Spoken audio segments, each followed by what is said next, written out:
There are two primary ways of communicating with beings of higher consciousness. One is through astral projection, where you leave your physical body and communicate to them in person. As much as I'd love to break into astral travel right now, we have to save that for later. The other method involves having a being come to Earth and communicate through a trained person, and this is called channeling.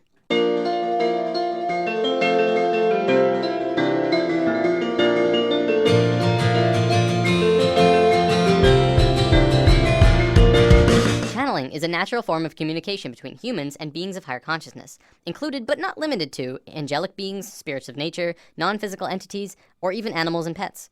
In a sense, it's basically when a human will turn him or herself into kind of like a phone for beings of higher consciousness and people to communicate.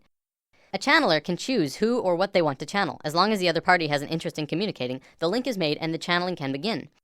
Now don't worry, there's no possession or anything harmful taking place here. The body is still under the complete control of the channeler. But the channeler and spirit are communicating through thought.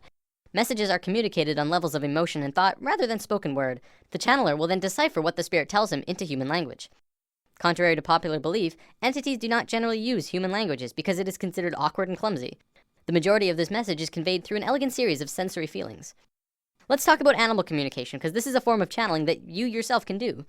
Channeling pets is one of the easiest forms of this art. Pets, of course, do not use human language, but they have a strong desire to communicate with humans. A small disclaimer, if you're planning on trying this, it's also helpful to charge your third eye chakra, as we talked about in lesson 2. It will assist with your mental connection to them. You'll want to practice on a family pet before taking a leap to anything else. A cat or dog who is familiar with you is the best choice to begin. Cats are a tad more difficult because they tend to pick and choose what they want to listen to. A family dog can be easier as they are pack animals and will be more apt to tune in to the leader of the pack, which is you. So let's go over some of the basic steps to do this. Start by taking your dog into a quiet room. Sit on the floor next to him, or if he's allowed on the couch or bed, have him sit next to you. Pet him in his favorite spot until he's settled in. Then start talking quietly to him in a loving tone. Find one short sentence or word and use it over and over. You could say, hey there sweetie, or okay buddy. Let's just call this your key phrase. When you've gone over your key phrase 10 times or so, close your eyes and be silent. Stop petting him and begin to form a picture in your mind of what you want him to know. You may have to practice visualizations if you haven't ever done this before. After the picture is formed and clear, float the image out of your forehead where your third eye is located and into your dog's head directly between the eyes. Once you've done this, speak the key phrase again one more time and float the image again into his head. Keep doing this until he either leaves to get up or puts his head on your lap. If he leaves, follow him and do it again. If you begin to get a reaction from him, like putting his head in your lap or something else, congratulations, you've just communicated with your dog. Cats are a bit more stubborn, so it'll depend on the cat you're trying to communicate with. The image you're visualizing to him may have to be their favorite cat treat or something that they really like. If they're especially loving snuggle cats, then that's all the better. Use the same directions with the dog though, and who knows, you could be talking with them in no time. If you have smaller animals like avians and reptiles, you have to remember that the animal has a smaller brain. The reception of pictures is apt to be slower and take longer. Remember, practice and patience is crucial to learning to do this. You'll probably start with minimal results, but if you're persistent, you will not only master the family pet chat, but other animals around you, like your friends' pets or pets in the car barking at you as you walk by and so on. One big question that everyone has around now, well, do they talk back? Yeah, they do. I communicate with my cat Toonie and he always tells me what he wants, whether it's food, water, or to go outside. I've actually read that horses are really good at communication as well. In an article I'll be posting in the comments of this video, a woman said that one time she had a horse specifically ask for a green apple, not a red one. Had to be green. Of course, she immediately got one and gave it to her, and they started communicating more. I know what you're probably thinking. Well, don't I have to be psychic to do this? Well, yes, but everyone is psychic, but most people don't really realize it. There's a gland in the brain called the pineal gland, which scientists have actually labeled the psychic gland. Through charging your third eye chakra, you begin to activate the pineal gland and your psychic connection can begin. Just remember to release the concept that you'll hear words and allow yourself to feel into your animal friend. So now we understand how to channel beings of lower consciousness, animals. For beings of higher consciousness, it's essentially the same thing, only reversed. In this scenario, we are like the animal and we are communicating with beings who know and understand far more than we do.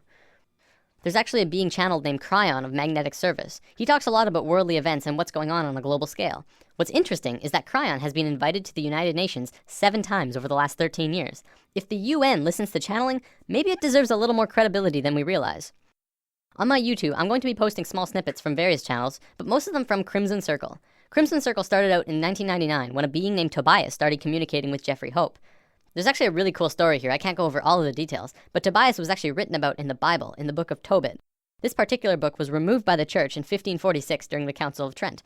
Tobias was written as one of the main characters in that book, and Jeffrey and him began communicating more. In 1999, Crimson Circle was formed, a group dedicated to communicating with Tobias and other spirits. Up until recently, it was mostly Tobias who was channeled by the Crimson Council. Tobias then said that he wanted to return to Earth and live another lifetime because he missed physical reality and said his goodbyes. Today, Adamus St. Germain is channeled instead, and he's very lively. A little insight on Adamus: he is what you would call an Ascended Master. An Ascended Master is someone who underwent a process of spiritual transformation and moved into higher states of being beyond physical life. This will make way more sense in future lessons. Okay, I want to wrap up by going over a short list of definitions. During the channelings, you may hear some words that you're not familiar with. Amyo is absolute and pure trust in the self, the realization of the I am.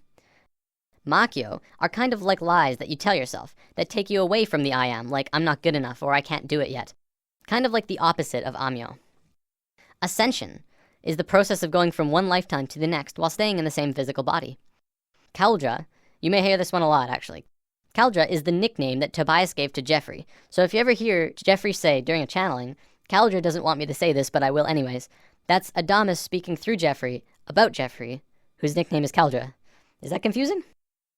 Shambra is the name that Adamus uses for the group of humans going through the awakening process. If you're watching the videos, you too are a Shambra. Shoud is a channeling, essentially. What you'll be watching are shouds, gatherings for communication with Adamus and other beings. Well, that wraps this one up. Happy channeling!